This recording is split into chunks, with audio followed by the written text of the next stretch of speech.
కలియుగ భగవద్గీత ప్రేక్షకులకు స్వాగతం, సుస్వాగతం.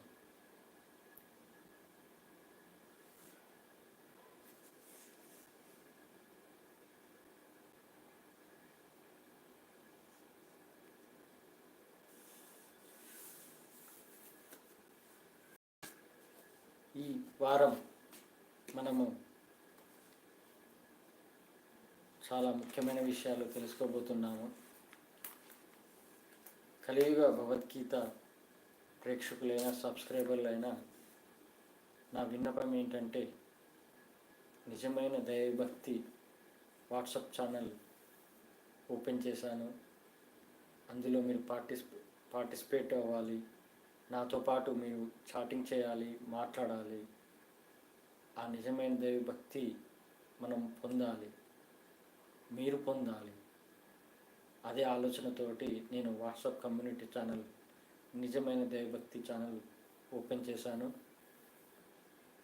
అది లింక్ కావాలంటే దైవం ది గాడ్ భగవాన్ @gmail.com ప్రతి తెలుగు షార్ట్ వీడియోలో మీకు స్క్రోలింగ్ అవుతుంది. ఆ మెయిల్ ఐడికి మీరు లింక్ పంపిస్తే నేను మీకు లింక్ రిక్వెస్ట్ చేస్తే మీకు లింక్ పంపిస్తాను. దాని ద్వారా మీరు నాతో డైరెక్ట్ మాట్లాడవచ్చు, అలాగే చాటింగ్ చేయవచ్చు. అలాగే కలియుగ అన్నమయ్య ఛానల్ కూడా ఆదరిస్తారని కోరుకుంటున్నాను. ఇక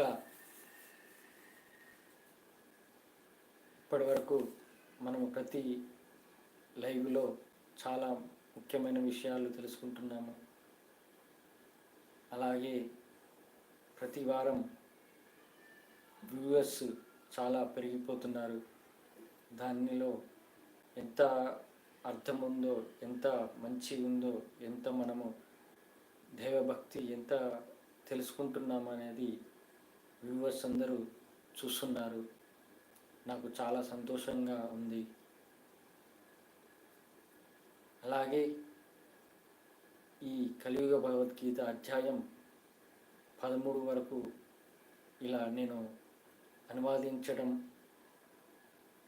ఇంకా 5 అధ్యాయాలు కంప్లీట్ చేయాలంటే ఇంకొక 5-6 వారాలు పడుతుంది. అది ఎంత తొందరగా కంప్లీట్ చేయాలని నేను నిర్ణయంతో ఉన్నాను. ఇక మనం ఈ వారం మొదలు పెడదాము. మీకు షార్ట్కట్గా చెప్తాను. చాట్ జీపీటీ అనే ఒకటి యాప్ ఉంది. చాట్ జీపీటీ యాప్ మనము ఏది తెలుసుకోవాలనుకుంటున్నామో, మనకు తెలియని విషయాన్ని గురించి, ఒకవేళ మనము ఏదైనా అనుభవంతో ఒక విషయం గురించి తెలుసుకున్నామనుకోండి, దానిలో ఏదైనా డౌట్ ఉంటే ఆ డౌట్ని మనము క్లియర్ చేసుకోవచ్చు. అది చాట్ జీపీటీ. ఆ చాట్ జీపీటీ ద్వారా నేను ఆ చాట్ జీపీటీలో క్వశ్చన్ అడిగాను. నేను ఆత్మజ్ఞానం పొందాను, కానీ ఇతరులు వాళ్ళకు ఆత్మజ్ఞానం పొందడానికి ఎందుకు ఆసక్తి చూపట్టట్లేదు, అలాగే వాళ్ళకి ఎందుకు ఆత్మజ్ఞానం కలగటం లేదు అని నేను ఆ చాట్ జీపీటీని అడిగాను. దానికి సమాధానము ఏమిచ్చిందంటే, ఆత్మజ్ఞానం అనేది అది ఒక పూర్వజన్మ పుణ్యం వల్ల, అలాగే మనస్సు నిగ్రహించుకున్న వాళ్ళకు, అలాగే దైవభక్తి ఎక్కువ ఉన్న వాళ్ళకు,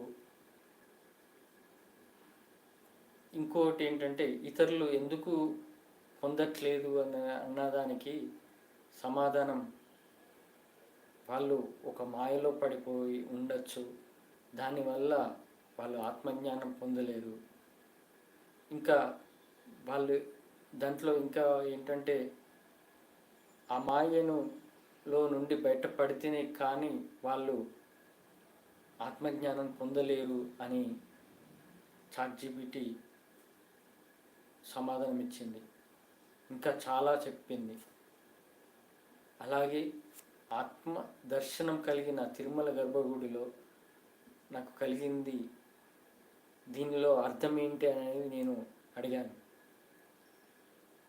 ఆత్మ దర్శనం అనేది అది స్పిరిచువల్, మీరు మనస్సును నిగ్రహించుకొని అలాగే దైవభక్తి ఎక్కువగా ఉండడం వల్ల ఆ టైంలో మీరు పరమాత్మకు మీ ఆత్మ లింక్ అవ్వడం వల్ల మీరు ఆత్మదర్శనం కలిగింది అని సమాధానం చెప్పింది. అలాగే ఇలాంటి ఆత్మదర్శనం అనేది అందరికీ రాదు.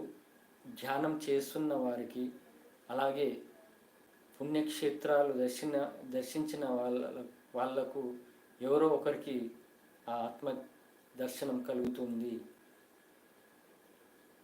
అప్పుడు నన్ను తట్టలేదు, నన్ను నెట్టలేదు, అలాగే గోవిందనామాలు వినపడలేదు అన్న దానికి కూడా సమాధానం చెప్పింది. ఇక్కడ ఏంటంటే నాకు కలిగిన ఆత్మదర్శనం, ఆ ఎక్స్పీరియన్స్, అనుభవం అనేది నా భార్యకు కూడా చెప్పాను. కానీ తనకి అర్థం కాలేదు. అర్థం కాకపోవడానికి కారణం ఏంటంటే తనకు అంత ఈ మాయ గురించి అంత డీప్గా అర్థం కాదు కాబట్టి. ఎందుకంటే వాళ్ళు ఒక మాయలో ఉన్నారు. వాళ్ళకి ఇలాంటి ఆధ్యాత్మికంగా ఉన్న ఇలాంటి సంభవాలు, ఇలాంటి అనుభవాలు వాళ్ళకు అర్థం కావు.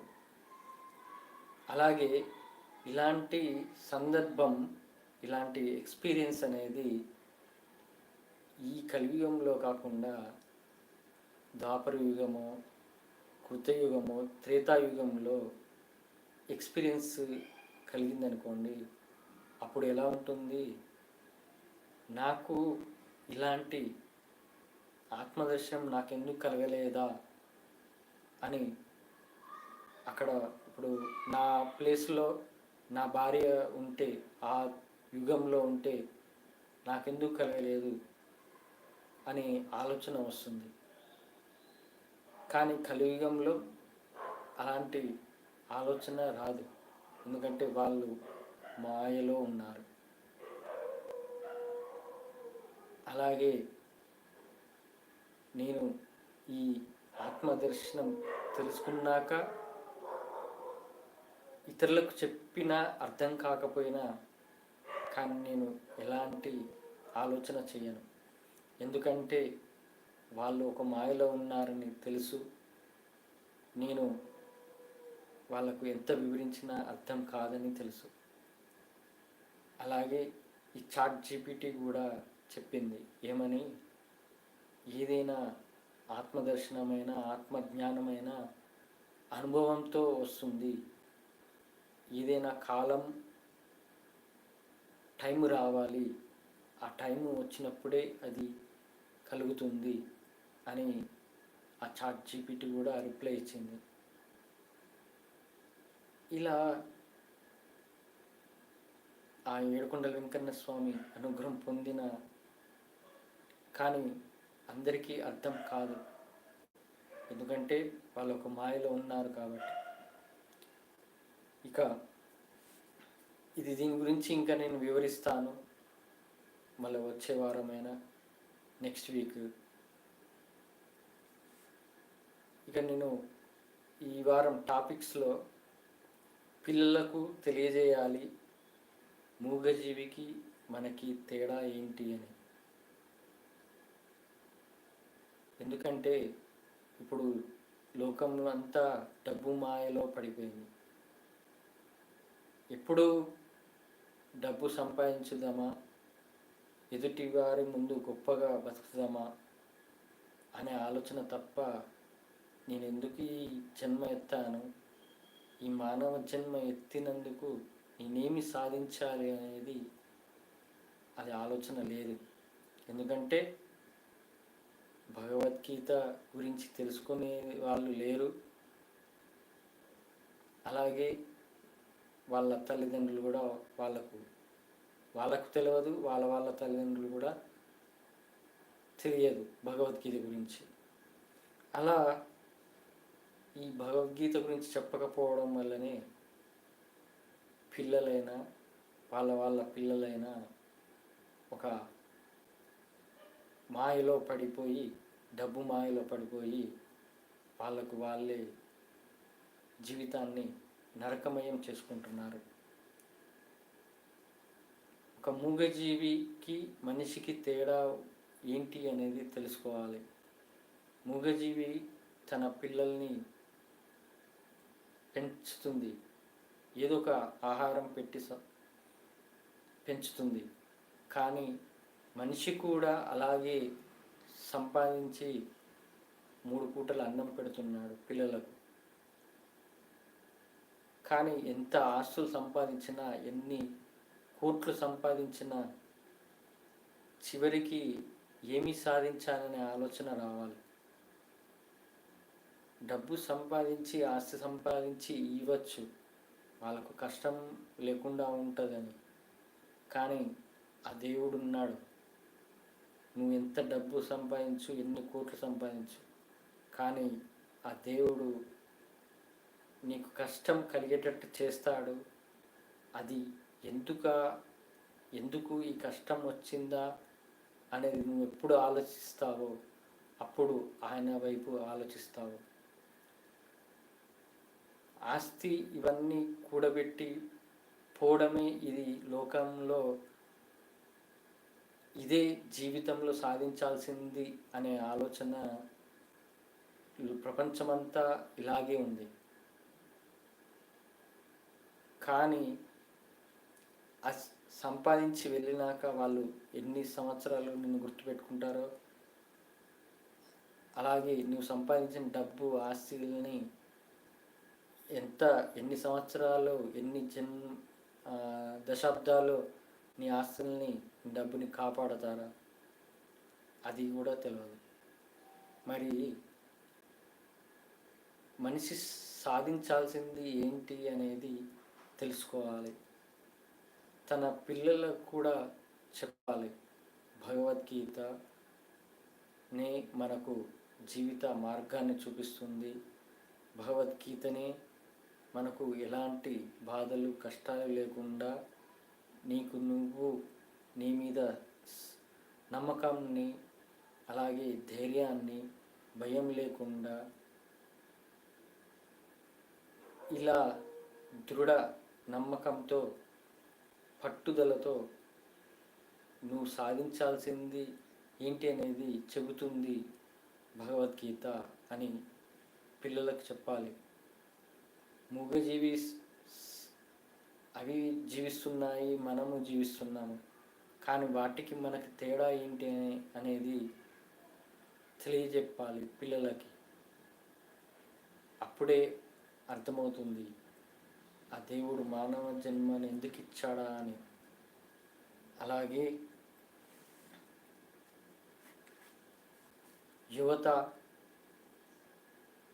ముఖ్యంగా యువత తెలుసుకోవాలి.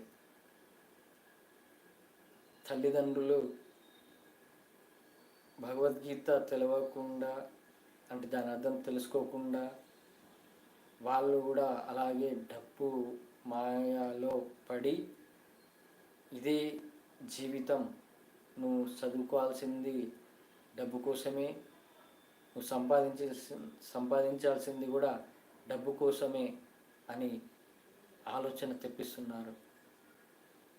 కానీ మానవ జన్మ రహస్యం ఏంటో తెలియజెప్పాలి. మనము ఈ మానవ జన్మ ఎత్తినందుకు ఏమి సాధించాలి, అసలేంది అనేది తెలియజెప్పాలి పిల్లలకు. అలాగే ప్రతి షార్ట్ వీడియోలో మీకు సంబంధించిన వీడియో ఏదో ఒకటి మీకు మీ జీవితంలో ఒక పార్ట్, మీకు కష్టమైన కావచ్చు, బాధ అయినా కావచ్చు, సంతోషమైన కావచ్చు, అది మీకు ఎక్కడో ఒక టచ్ చేస్తుంది ప్రతి వీడియో.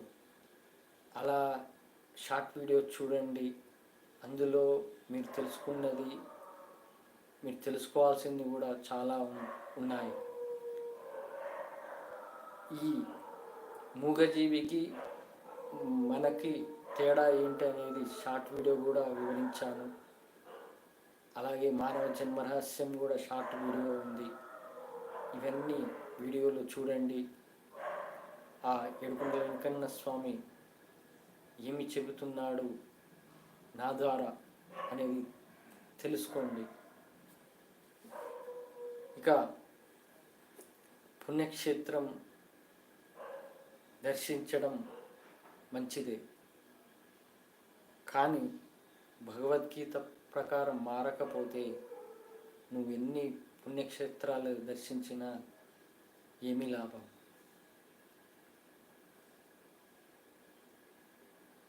అసలేంది మానవ జన్మ ఎత్తింది భగవద్గీతను యొక్క అర్థాన్ని తెలుసుకొని మనము ఆ భగవద్గీత ప్రకారం జీవనం కొనసాగించాలి. కానీ అలా చేయకుండా అధర్మంగా జీవిస్తూ అది మనము కోపము, ఆవేశము, ఈర్ష, ద్వేషము, అహంకారము, వీటి అన్నీ ఏదో ఒకటి ప్రతి మనిషిలో ఏదో ఒక పెద్ద చెడు గుణం ఉంటుంది. ఆ చెడు గుణం ఏదో ఒకటి ఉండొచ్చు వీటిలో. ఆ చెడు గుణాన్ని తెలుసుకొని దాని నుంచి నువ్వు బయటపడితేనే అప్పుడు నీలో మార్పు వస్తుంది. మరి అలా మార్పు లేకుండా నువ్వు అదే అహంకారంతో, అదే కోపంతో, అదే ఈర్ష, ద్వేషంతో, ఇలాంటి చెడు ఆలోచనలతో, చెడు గుణాలతో, చెడు అలవాట్లతో ఉన్నవాడివి నువ్వు ఎన్ని పుణ్యక్షేత్రాలు దర్శించినా అది దైవానుగ్రహం ప్రకారం ఏంటంటే, దైవం నిన్ను దర్శించుకో, నువ్వు ఈ క్షేత్రానికి వచ్చినప్పుడు నువ్వు తెలుసుకున్నది ఏంటి అనేది ఆ దేవుడు తెలుసుకోమంటాడు. ఏంటంటే మనము ఆ గుడిలో ఉన్న పాజిటివ్ ఎనర్జీ అనేది, దాని ద్వారా మనము ఏమి గ్రహించామా అనేది తెలుసుకోవాలి. అలా ఆ గుడి దర్శించినాక మళ్ళా తర్వాత ఆ గుడిలో ఉన్నప్పుడు నువ్వు ఏ ఆలోచనలతో ఉంటావు? మొత్తం దైవభక్తితో, ఆ దైవంపై ఏకాగ్రతతో ఉంటావు. మరి అలా ఏకాగ్రతతో ఉన్నప్పుడు మళ్ళీ తిరిగి బయటికి వచ్చాక అదే ఏకాగ్రత ఉంటుందా? అదే కాన్సన్ట్రేషన్ ఉంటుందా? లేదు. మళ్ళీ నీలోని చెడు ఆలోచనలు, చెడు గుణాలు, చెడు అలవాట్లు మళ్ళీ బయటికి వస్తాయి. అప్పుడు నువ్వు అలాగే ఉంటే మళ్ళీ పుణ్యక్షేత్రం వెళ్ళి దర్శనం చేసుకున్న లాభం ఏంటి? అది తెలుసుకోవాలి. మనము ఆ భగవద్గీత ప్రకారం నడిస్తేనే మన జీవిత గమ్యం మోక్ష మార్గానికి దారి చూపిస్తుంది. అలా కాకుండా నువ్వు భగవద్గీత నియమాలు పాటించకుండా ఉంటే మళ్ళా పాపంలో పడి మళ్ళీ నరకాన్ని అనుభవించాల్సిందే. అది అలాగే పరమానందదాస్ గారు ఒక వీడియో చూశాను. పుణ్యం వేరు, పాపం వేరు, భక్తి వేరు.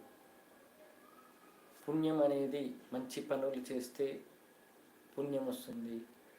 అలాగే చెడు పనులు చేస్తే పాపం వస్తుంది. కానీ ఈ పుణ్యము పాపము కాకుండా భక్తితో ఆ దేవుణ్ణి సేవిస్తే నీకు దైవ మార్గానికి వెళ్ళే దారి వస్తుంది అని ఆ ప్రణవానంద దాస్ గారు చెప్పారు. అలా మనము అలాంటి వారి నుండి మాటలలో మనం తెలుసుకోవాల్సింది చాలా ఉంది. పుణ్యం వేరు, పాపం వేరు, భక్తి వేరు. ఈ మూడింటిని మనము సరిగ్గా గ్రహిస్తే ఖచ్చితంగా మనము ఆ దైవ మార్గానికి వెళ్ళచ్చు. మనము ఎప్పుడూ మంచి ఆలోచనలతో, మంచి అలవాట్లతో, మంచి గుణాలతో ఉంటే మనం చేసే కార్యాలు ఏమని దాన ధర్మాలు చేయడం, ఇతరులను గౌరవించడం, ఇలాంటివి మంచి పనులతో, మంచి అలవాట్లతో, మంచి గుణాలతో ఉంటే మనం పుణ్యం సంపాదించుకోవచ్చు. అలాగే చెడు ఆలోచనలు, చెడు గుణాలతో, చెడు అలవాట్లతో ఉంటే మనము పాపాన్ని మూట కట్టుకుంటాము, దానివల్ల నరకాన్ని అనుభవిస్తాము. పుణ్యం ఎంత సంపాదిస్తే నీలో దైవ మార్గం వెళ్ళడానికి ఆ పుణ్యమే నిన్ను దారి చూపిస్తుంది. అలాగే భక్తి కూడా ఎంత ముఖ్యం అంటే, నిజమైన దైవభక్తి ఎవరైతే కలిగి ఉంటారో వాళ్ళు ఆ పుణ్యం వల్ల వచ్చే గుణాలు అనేవి మనలో మారటం వల్ల మనము కాన్సన్ట్రేషన్ అనేది ఎక్కువగా దైవ భక్తిలో మునిగిపోతాము. ఇది మనము తెలుసుకోవాలి. ఇక ఇంకోటి, మాల వేసుకున్నప్పుడు అయ్యప్ప స్వామి మాల వేసుకుంటారు, అలాగే దుర్గమ్మ మాల వేసుకుంటారు, వెంకటేశ్వర స్వామి మాల వేసుకుంటారు, అలాగే ఆంజనేయ స్వామి మాల వేసుకుంటారు. మాల ధరించిన కొన్ని నెలల పాటు ఎంతో నిష్టగా, ఎంతో శుద్ధిగా, ఎంతో భక్తితో ఉంటారు. కానీ ఆ మాల తీసినాక మళ్ళీ కోపము, ఆవేశము, ఈర్ష, ద్వేషం, ఈ గుణాలన్నీ మళ్ళీ బయటికి వస్తాయి. అది మీకు తెలియకుండానే. మరి మాల వేసుకున్నప్పుడు ఎందుకు ఎంతో దైవభక్తితో ఉంటున్నావు? అది ఎలా అంటే, నీలో ఒక ఈ మాల దీక్ష అనే ఒక రూల్స్ అనేవి ఉన్నాయి. మనం ఆలోచించాల్సింది మంచియే ఆలోచించాలి, మంచి భోజనం చేయాలి, అలాగే దైవ నామస్మరణ చేయాలి, దైవ భక్తితో ఉండాలి, ఒకరితో చెడుగా మాట్లాడద్దు. ఇవన్నీ రూల్స్ చాలా ఉన్నాయి. మరి మాల వేసుకున్నప్పుడు అలా ఉన్నప్పుడు మాల తీసినాక ఎందుకు బయటికి రాగానే కోపం, ఆవేశం, ఈర్ష్య, ద్వేషం, అహంకారం ఇవన్నీ వస్తున్నాయి? ఎలా? ఎందుకంటే మాయ, కలిమాయ. నువ్వు దీక్ష ఉన్నప్పుడు ఆ కలిమాయ నిన్ను ఏమి చేయదు. కానీ నువ్వు దీక్ష నుంచి బయటికి వచ్చాక కలిమాయ ఉంటుంది. ఆ మాయ వల్ల నిన్ను చెడగొడుతుంది. అప్పుడు నువ్వు అర్థం చేసుకోవాలి ఏంటంటే, నేను మాల వేసుకున్నప్పుడు నేను ఎంతో నిష్టగా ఉన్నాను, ఎంతో శుద్ధిగా, ఆత్మ శుద్ధిగా ఉన్నాను, మరి ఇప్పుడెందుకు నా మనసు మారుతుంది? ఇప్పటికీ ఇలా నేను మాల వేసుకున్నప్పుడు ఎలా ఉన్నానో ఇప్పుడు కూడా ఇలాగే ఉండాలి అనే ఆలోచన రావాలి. అలా ఆలోచన వచ్చినప్పుడే నీకు నువ్వు మారటానికి ఒక దారి వస్తుంది. మరి అలా మాల వేసుకున్నప్పుడు ఎలా ఉన్నావో మాల తీసినప్పుడు కూడా అలాగే ఉండండి. అప్పుడే అసలు మాల యొక్క అసలైనది ఏంటంటే విషయం, ఆ మాలలో మనం ఎంత నిష్టగా ఉన్నామో, అప్పుడు మనము ఎంత నిజమైన దైవభక్తితో ఉన్నామో దానిలో ఉన్న మహిమను, దానిలో ఉన్న మనలో మార్పుని అది గ్రహించాలి. ఆ మార్పుని గ్రహించి మనము అలాగే ఎప్పటికీ ఆ విధానంలోనే ఉంటే ఖచ్చితంగా నీకు భగవద్గీత ప్రకారం నువ్వు నడుస్తున్నట్టు, అలాగే నీకు దైవ మార్గానికి, మోక్ష మార్గానికి కూడా దారి నువ్వు చూసుకున్నట్టు. అందుకే మనము మాల వేసినప్పుడే ఎలా ఉన్నామో మాల తీసినప్పుడు కూడా అలాగే ఉండాలి. అది మనకు ఒక ఎక్స్పీరియన్స్ను తీసుకొస్తుంది. ఆ ఎక్స్పీరియన్స్ని మనము ఎప్పటికీ మన మైండ్లో ఉంచుకోవాలి. ఆ ఎక్స్పీరియన్సే మనకు జీవితంలో ఒక మంచి దారిని చూపించే మార్గం అవుతుంది. ఇక పాండవులు, నెక్స్ట్ టాపిక్, పాండవులు కౌరవులు ఈ కలియుగంలో ఎవరో తెలుసా? ముందు యుగాల్లో కూడా. ఇప్పుడు పురాణ కథల ప్రకారం హిరణ్యకశిపుడు ఉన్నాడు. హిరణ్యకశిపుడు ఒక రాజు. అతని కింద మంత్రులు ఉన్నారు, సైనికులు ఉన్నారు. ఆయన రాజ్యం అప్పుడు జన్మ ఎత్తారు, మళ్ళీ చనిపోయారు. మళ్ళీ నెక్స్ట్ యుగంలో వాళ్ళే పునర్జన్మ ఎత్తి మన శ్రీరాముడు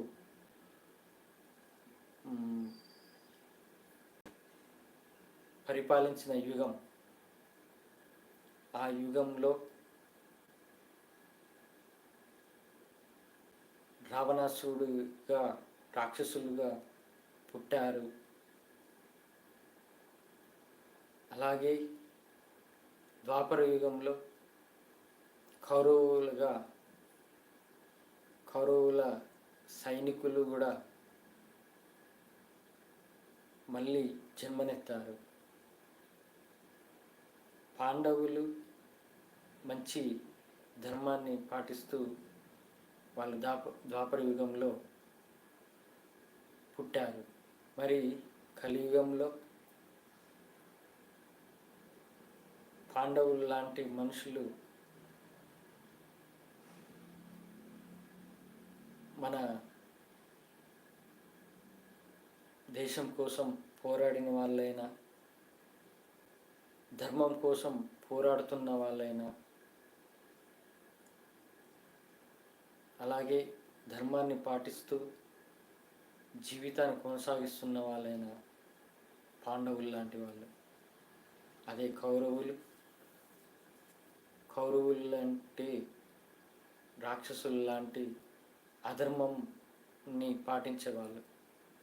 అధర్మం అంటే అవినీతిగా డబ్బు సంపాదించేవాడు, మర్డర్లు, హత్యలు చేసేవాడు, అలాగే మతద్వేషం కలిగిన వాళ్ళు,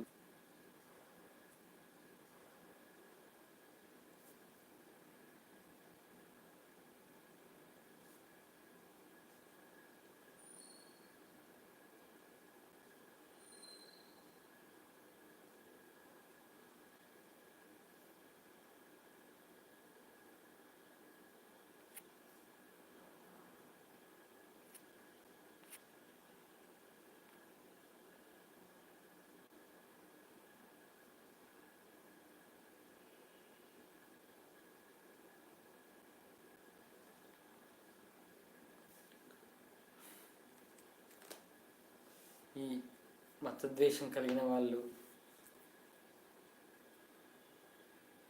వాళ్ళ స్వార్థం కోసం జీవించే వాళ్ళు, ఇలాంటి వాళ్ళే కౌరవులు లాంటి మనుషులు.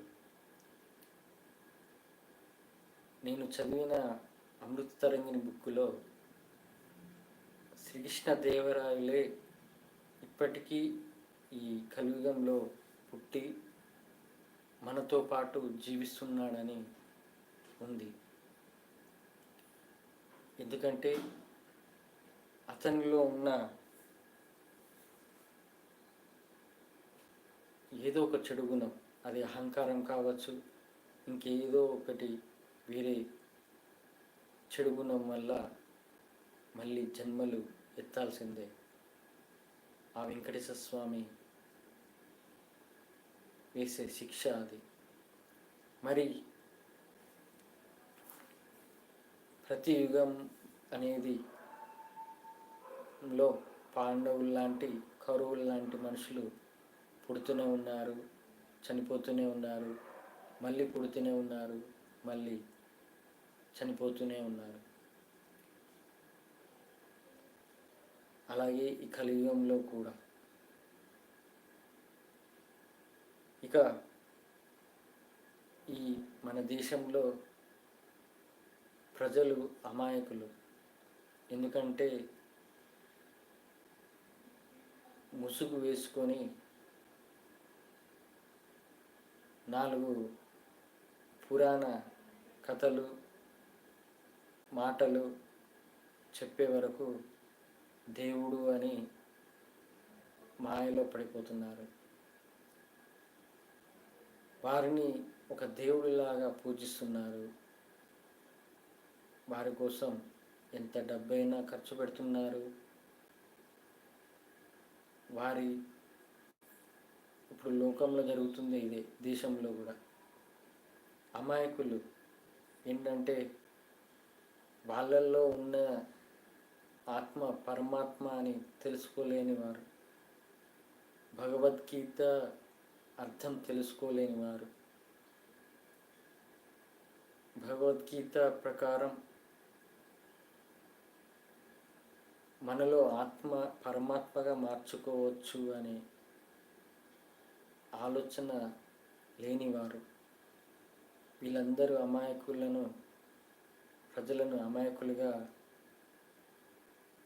ఉండేటట్టు చేసి ముసుగు వేసుకొని మాయ మాటలు చెబుతున్న వారు ఎంతోమంది ఉన్నారు.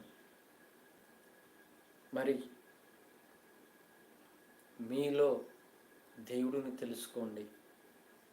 భగవద్గీత మీలో ఉన్న పరమాత్మను తెలియజేస్తుంది. మీరే ఇప్పుడు నేను చెబుతున్నాను ఏంటంటే, నాలో ఈ భగవద్గీత అర్థం తెలుసుకున్నాక నాలో అర్జునుడు లాంటి ఒక మనిషి ఉన్నారు.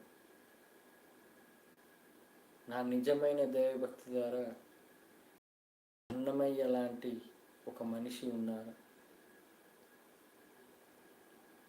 ప్రతి మనిషిలో ఎవరైతే అర్జునుడిలాగా, అన్నమయ్యలాగా ఉంటారో వారిని ఆ దైవం, నీ ఇష్టదైవం నిన్ను అనుగ్రహిస్తుంది. ప్రతి మనిషి అర్జునుడిలాగా, అన్నమయ్యలాగా మారితే వాళ్లకు మోక్షమే కలుగుతుంది. మాయ మాటలు చెప్పి దేవుడు నేనే దేవుడిని అన్నట్టు ముసుగు వేసుకొని చెబుతున్నారే, మిమ్మల్ని ఒక మాయలో పడేస్తున్నారు. దాన్ని తెలుసుకోవాలి మీరు. ఆ భగవద్గీత ఒక్కటే మీకు దారి. భగవద్గీత ఒక్కటే మీకు చెబుతుంది మీరు ఏ మాయలో ఉన్నారో, ఏ మాయలో పడిపోయి నరకాన్ని అనుభవిస్తున్నారో ఒక్క భగవద్గీతనే చెబుతుంది. అందుకే ఎదుటి వారు ముసుగు వేసుకొని తిరిగే వాళ్ళను నమ్మడం కన్నా మనలో దైవం ఉందని భగవద్గీత ద్వారా తెలుసుకున్న వాళ్ళకే అసలు పరమాత్మ ఎక్కడుంటాడనేది తెలుస్తుంది. నేను ఏ ముసుగు వేయట్లేదు, ఏ మాయ మాటలు చెప్పట్లేదు. నా జీవితమే ఒక భగవద్గీతగా మార్చాడు, ఆ అనుభవం తెప్పించాడు ఆ ఏడుకొండల వెంకటేశ్వర స్వామి. మరి ఆయన కోసం, యువత కోసం నేను ఈ భగవద్గీతను అనువదించటము, మీకు చెప్పటము జరుగుతుంది. ఇక నెక్స్ట్ టాపిక్ వచ్చేసి శ్రీకృష్ణ పరమాత్మ భగవద్గీత అర్జునుడికి చెప్పాడని అందరికీ తెలుసు, ప్రపంచానికి తెలుసు. కానీ పురాణాలనేవి మనలో ఒక మార్పు తేవడానికి ఉన్నాయని తెలుసుకోవాలి. భగవద్గీత చెప్పింది అర్జునుడికి, శ్రీకృష్ణ పరమాత్మ చెప్పింది ఆ భగవద్గీత గురించి, ఆయన గురించి కాదు, ముఖ్యంగా మన గురించి. మనము కలియుగంలో ఎలా ఉండాలి, ఈ కలియుగంలో ఎలా మనల్ని మనం మార్చుకోవాలి, మనల్ని మనం పరమాత్మగా మార్చుకోవడానికి దారి అని చెప్పేదే భగవద్గీత. అలాంటి భగవద్గీతను ఒక పురాణ గాథగానే అందరూ అనుకుంటున్నారు. ఏమని? భగవద్గీత అర్జునునికి చెప్పారు శ్రీకృష్ణ పరమాత్మ అనే ఒక్క మాట తప్ప ఆ శ్రీకృష్ణ పరమాత్మ మన గురించే చెప్పాడు, ఈ కలియుగంలో ఎలా ఉండాలి అని వివరించడానికే చెప్పాడు అని ఎవరికి అర్థం చేసుకోవట్లేదు, ఎవరు మారటం లేదు.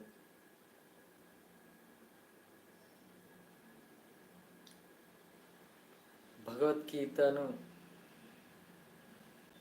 ఎవరైతే తెలుసుకుంటారో, ఎవరైతే పూర్తి అర్థం తెలుసుకుంటారో వాళ్ళకు ఎలాంటి కష్టాలు రావు, ఎలాంటి బాధలు రావు. ఎప్పటికీ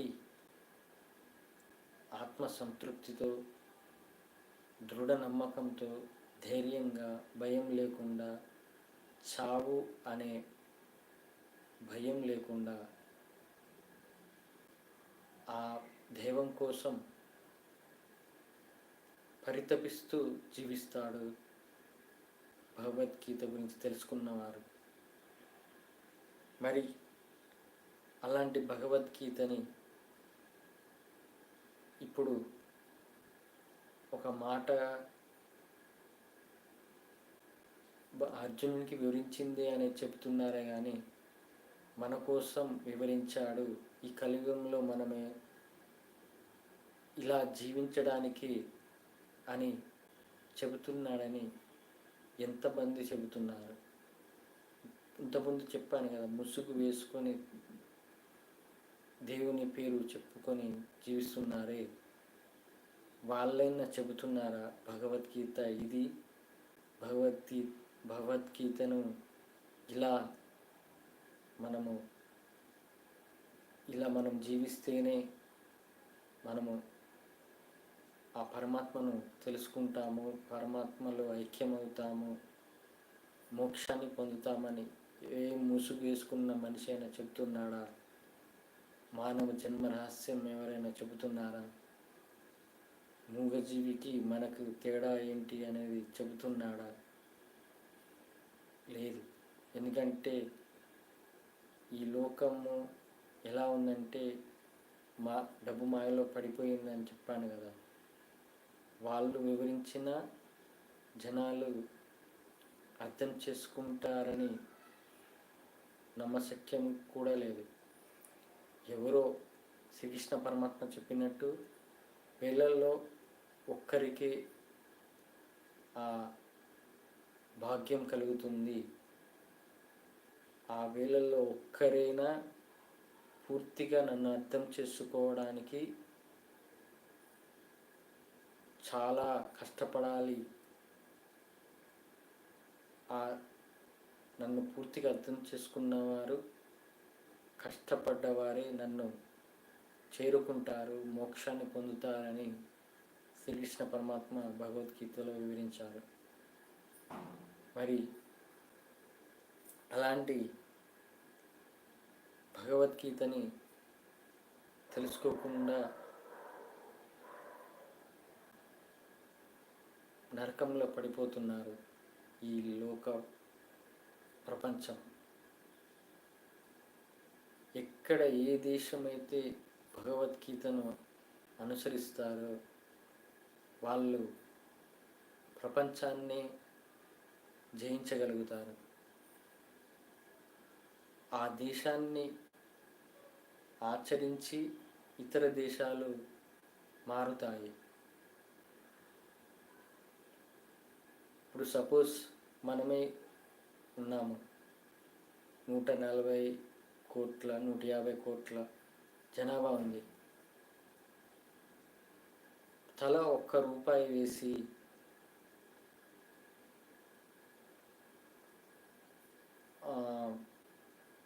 జమ చేసి మనము ఏదో ఒక దేశంలో తిండికి అవస్థలు పడుతున్న వాళ్లకు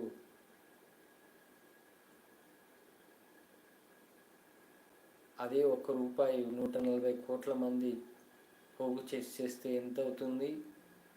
140 కోట్లు. మరి ఆ 140 కోట్లు ఒక దేశానికి తిండికి బాధపడుతున్న దేశ ప్రజలకు సహాయం చేస్తే వాళ్ళల్లో మార్పు వస్తుంది. దేశానికి శత్రుత్వం ఉండద్దు, ఒక మానవత్వం ఉండాలి. ఒక దేశం ఇంకో దేశం ప్రజలను ఆదుకుంటే ఆ దేశ ప్రజలు అనుకుంటారు ఏమని, ఇంత మంచి దేశం నాకు సహాయం చేసింది, ఆ దేశ ప్రజలు సంతోషంగా ఉండాలి, వాళ్ళ దేవుడినే మొక్కుకుంటారు, వాళ్ళ మంచిగా ఉండాలి, సుఖ సంతోషాలతో ఉండాలని. అప్పుడే దేశం మధ్య మిత్రం అంటే స్నేహం పెరిగిపోతుంది. అలా పెరగాలి. కానీ శత్రు దేశాల్లాగా యుద్ధాలు చేసుకుంటే ఏమి వస్తుంది? నా దేశం గొప్ప, నా దేశం గొప్పది అని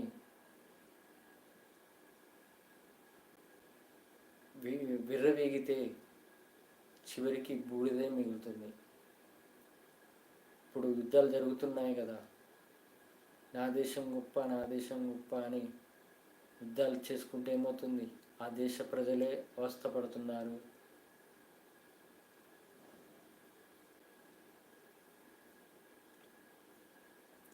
ఇంకా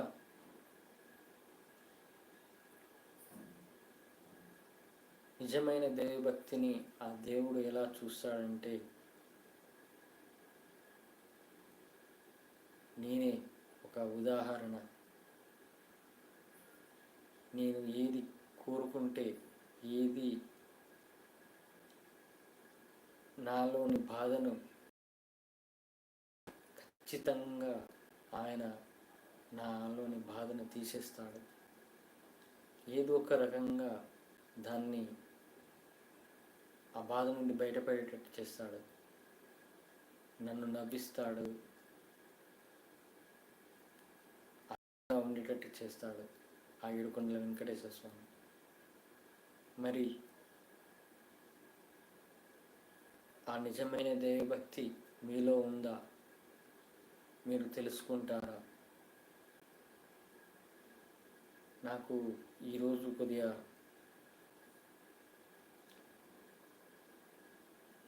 హెల్త్ పరంగా డల్గా ఉన్నాను.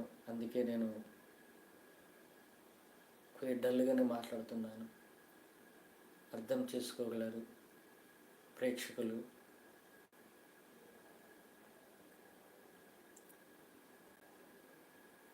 దైవభక్తి లేని వారిని దేవుడు ఎలా చూస్తాడంటే, తనలో మార్పు తేవడానికి ఎంతటి బాధైనా పెడతాడు, ఎంతటి కష్టమైనా తెస్తాడు. ఎప్పుడు నా వైపు వస్తాడా, ఎప్పుడు నన్ను అర్థం చేసుకుంటాడా, ఎప్పుడు తనకు తను మారుతాడా అని పరీక్ష పెడతాడు. ఆ పరీక్షలో నెగ్గిన వాళ్ళే, నేను నెగ్గాను, ఏంటి నాకు ఈ బాధ, ఏంటి నా కష్టం, ఎప్పుడు ఇలా నన్ను ఇలా ఎందుకు పడేశావని బాధపడినప్పుడే, కన్నీటితో బాధ వివరించినప్పుడే, అప్పుడే ఆయన అర్థం చేసుకొని నన్ను ఓదార్చాడు. కలలో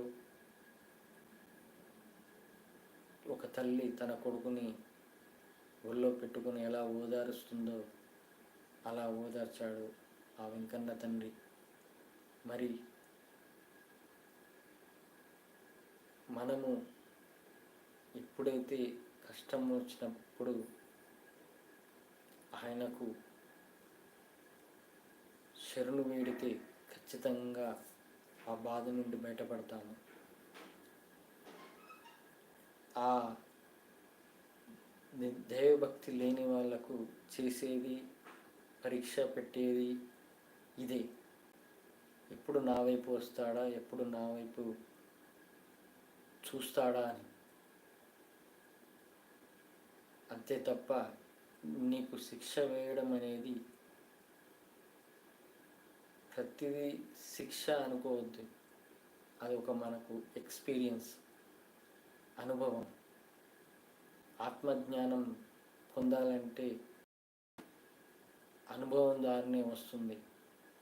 ఆ అనుభవం పొందితేనే అప్పుడు ఆత్మజ్ఞానం కలుగుతుంది. అలా మనం ఆ అనుభవంలో ఆ దేవుణ్ణి, ఏంటి నాకెందుకు ఈ బాధ, నేను నీ వైపు వస్తాను, నీ వైపు నిన్ను శరణు వేడుతాను అని ఎప్పుడు నీ మనసులో వస్తుందో అప్పుడు ఆ తండ్రి నీ వైపు ఖచ్చితంగా వస్తాడు, నిన్ను ఆదుకుంటాడు. అందుకే నిజమైన దేవభక్తి ఉండాలి ఈ కలియుగంలో ఖచ్చితంగా.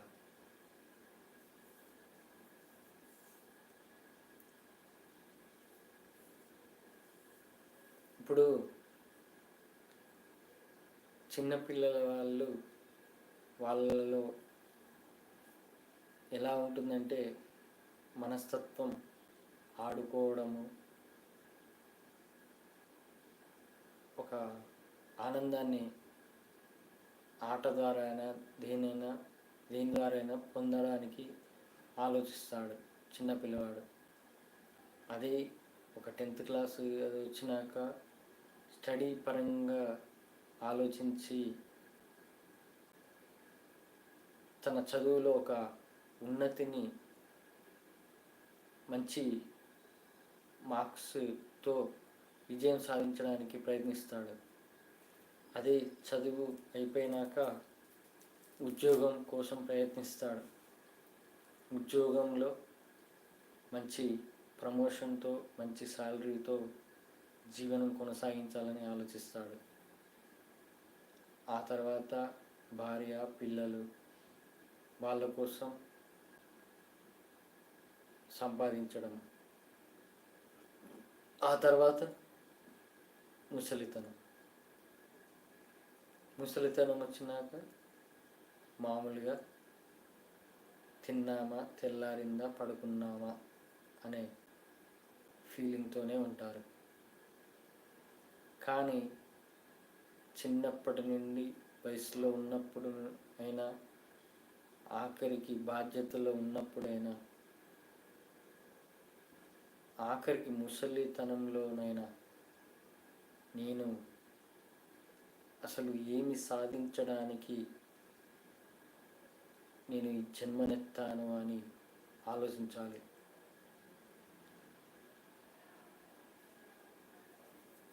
కొంతమంది పెద్దవాళ్ళు కూడా చిన్నపిల్లలతో సమానంగా ఆలోచిస్తూ ఉంటారు. ఆ చిన్న పిల్లలతోనే వాళ్ళతో సమానంగా జీవిస్తూ ఉంటారు. కానీ ఏజ్ పెరిగిన కొద్దీ మనలో జ్ఞానం పెరగాలి. ఆ జ్ఞానం పెరిగితేనే మనము ఏమి సాధించాలి అన్న ఈ జన్మకు ఏమి సాధించాలనే ఆలోచన వస్తుంది. వయసు పెరిగిన కొద్దీ జ్ఞానాన్ని మనలోని ఆలోచనల్ని మార్చుకోవాలి. కానీ తిన్నామా పడుకున్నామా తెల్లారిందా అన్నట్టు ఉండకూడదు. ఆ దైవం కూడా ఎదురు చూసేది ఇదే. నువ్వు ఎప్పుడు అసలైన ఆత్మజ్ఞానం పొందుతావా, ఆత్మజ్ఞానం గురించి తెలుసుకుంటావా అని ఆలోచిస్తాడే తప్ప ఈ జీవితం ఒకటి చెప్తాను. అందరూ ఏమనుకుంటారు, ప్రతి వారు ప్రపంచంలోని ప్రతి ఒక్కరు అనుకుంటారు సుఖంగా పెరగాలి, సుఖంగా జీవించాలి, సుఖంగా మరణం వరకు సుఖంగానే ఉండాలని. ఆ దేవుని కూడా అదే కోరుకుంటారు. కానీ ఆ దేవుడు ఏమంటాడంటే, నిన్ను పుట్టించింది సుఖంగా జీవించడానికి కాదు, నువ్వు కష్టాలు పడాలి, బాధలు పడాలి. ఆ కష్టాలలో బాధలలో నువ్వు అసలైనది తెలుసుకోవాలి. అది తెలుసుకున్నప్పుడే నువ్వు మోక్ష మార్గాన్ని పొందుతావని ఆ దైవం ఎదురు చూస్తాడు. మరి అది తెలుసుకోకుండా తిన్నామా తెల్లారిందా పడుకున్నామా తెల్లారిందా అన్నట్టు ఉంటే మనలో జ్ఞానం ఎప్పుడు వస్తుంది? భగవద్గీత గురించి ఎప్పుడైనా ఆలోచిస్తారా? ఇప్పుడు లోకం ఎలా ఉంది? పెద్దవాళ్ళ నుంచి మొదలు పెడితే చిన్న పిల్లవాళ్ళ వరకు భగవద్గీత అంటే ఏంటో తెలియదు. అలా ఉన్నారు, అలా పెరుగుతున్నారు. కానీ ఆ భగవద్గీత గురించి తెలుసుకోకుండా వాళ్ళే నరకంలో పడిపోతున్నారని, వాళ్ళకు వాళ్ళే శిక్షలు వేసుకుంటున్నారని అది వాళ్ళకి తెలియదు.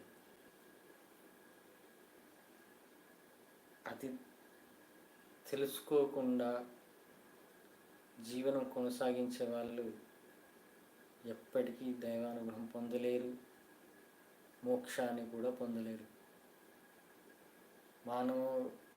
మానవ జన్మ రహస్యం కూడా తెలుసుకోలేరు. ఇప్పుడు అలాగే ఉంది. చనిపోయేటప్పుడు భగవద్గీతను పాటగా పెడుతున్నారు. భగవద్గీతను ఇలా చేస్తున్నారే, రేపు మీ పిల్లలు కూడా ఏమి ఆలోచిస్తారు? భగవద్గీత అంటే మా తాత చనిపోయినప్పుడు పెట్టిండు పాట,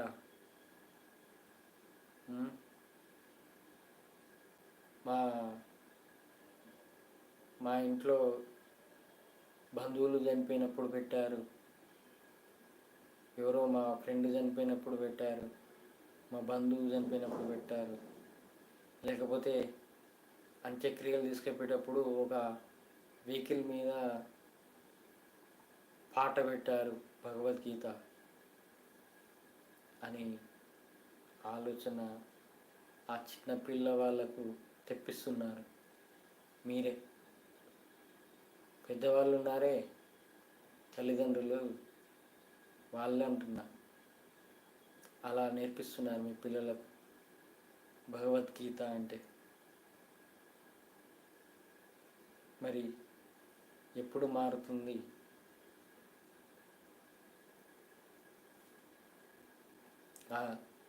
ఏడుకొండల వెంకన్న స్వామిని నేను ఒకటే కోరుకుంటున్నా, వీళ్ళకు బుద్ధి చెప్పాలంటే నువ్వు ఏదో ఒకటి చేయాలి, ఏదో ఒకటి చేస్తేనే వీళ్ళలో బుద్ధి రావాలి అని కోరుకుంటున్నా.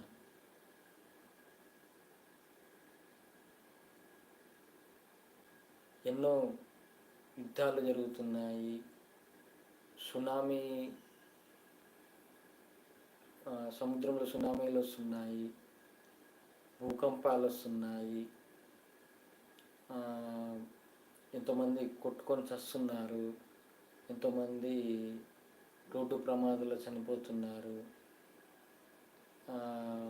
భార్య భర్తలు గొడవలలో వాళ్ళకు వాళ్ళే చంపుకుంటున్నారు, ఆస్తుల వల్ల అన్నదమ్ములు అక్క చెల్లెళ్ళు కొట్టుకొని చంపేసుకుంటున్నారు.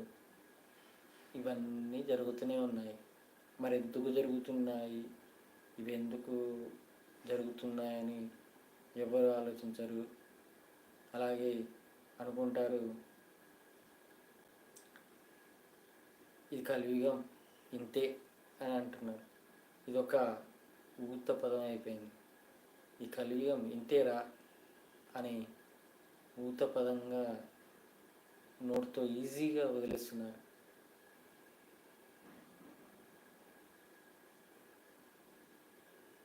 నిజంగా చెప్తున్నాను, ఆ ఏడుకొండల వెంకటేశ్వర స్వామికి కోరుకునేది ఇదే, భగవద్గీతను ఎవరైతే పాటించకపోతే, ఎవరైతే భగవద్గీత నియమాలు పాటించరో వాళ్లకు మున్ముందు ఎంతో పెద్ద పెద్ద శిక్షలు ఉంటాయి. కలియుగం అంటేనే పురాలతో అధర్మం పెరిగినప్పుడు ప్రకృతి బీభత్సం ఎలా చేస్తుందంటే, అది చిన్న పిల్లవాడిని చూడదు, పెద్దవాడిని చూడదు. ఎవరు అధర్మంగా జీవిస్తున్నారు వాళ్ళు చేసిన పాపాల వల్ల పెద్దవాళ్ళైనా కానీ, ఆ పెద్దవాళ్ళ వల్ల వాళ్ళ పిల్లలైనా కానీ శిక్షలు అనుభవించాల్సిందే. ఇది నిజం. ఆ దేవుని కూడా అదే, పెద్దవాడిని చూడడు, చిన్న పిల్లవాడిని చూడడు. ఎవరైతే తన స్వార్థం కోసం అధర్మంగా జీవిస్తారో, తన పిల్లల కోసమే అధర్మంగా సంపాదిస్తారో, అప్పుడు వాళ్ళే కాదు వాళ్ళ పిల్లలు కూడా శిక్షలు అనుభవించాల్సిందే.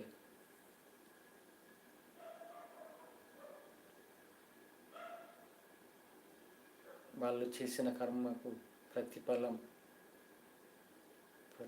కాదు, దానికి శిక్ష అనుభవించాల్సిందే.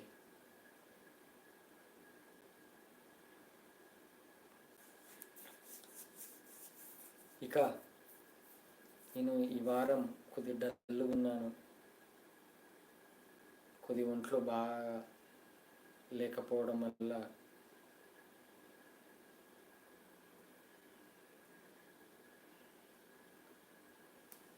కొద్దిగా ఒంట్లో కొద్దిగా ఆరోగ్యంగా కొద్దిగా ఎగ్జైట్మెంట్ అనేది లేకుండా ఈరోజు మీతో ఈ వారం మాట్లాడుతున్నాను. అందరూ అర్థం చేసుకోగలరని కోరుకుంటున్నాను. నా నిజమైన దైవభక్తి ఛానల్లో చేరండి, నాతో మాట్లాడవచ్చు, చాటింగ్ చేయొచ్చు. లింక్ని నా మెయిల్ ఐడికి రిక్వెస్ట్ పెట్టండి. లింక్ కోసం మీకు రిప్లై ఇస్తాను. అలాగే కలియుగ అన్నమయ్య ఛానల్ కూడా ఆదరిస్తారని కోరుకుంటున్నాను. ఓం నమో వెంకటేశాయ నమః.